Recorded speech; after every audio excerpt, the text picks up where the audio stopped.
Kami dah sampai pun di Pendang Kedah dan kami berada sekarang di perkampungan Seri Banyan yang menghasilkan tentang pakaian tradisional dan juga rumah-rumah kampung.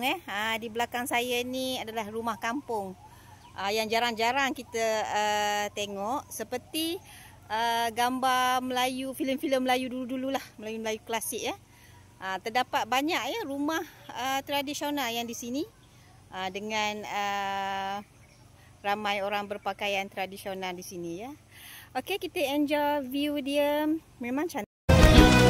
Banyaknya suku dari Sabang, darilah Sabang, semua indah bagai berlian, semua indah bagai berlian.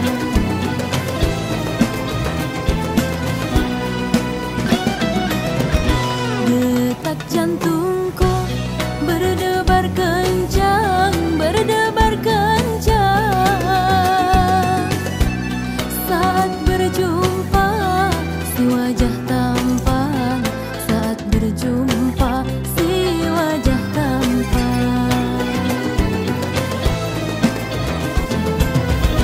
Gitar dipetik, merdu suaranya, kendang ditabuh, nyaring bunyinya.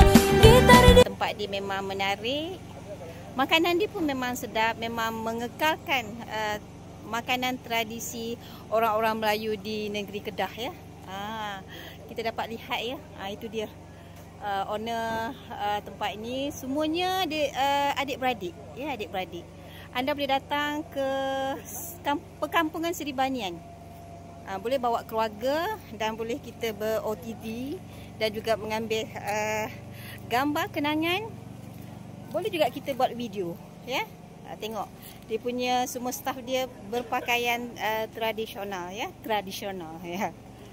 Okey, kita pergi tengok balik di sana. Banyaknya suku dari Sabang,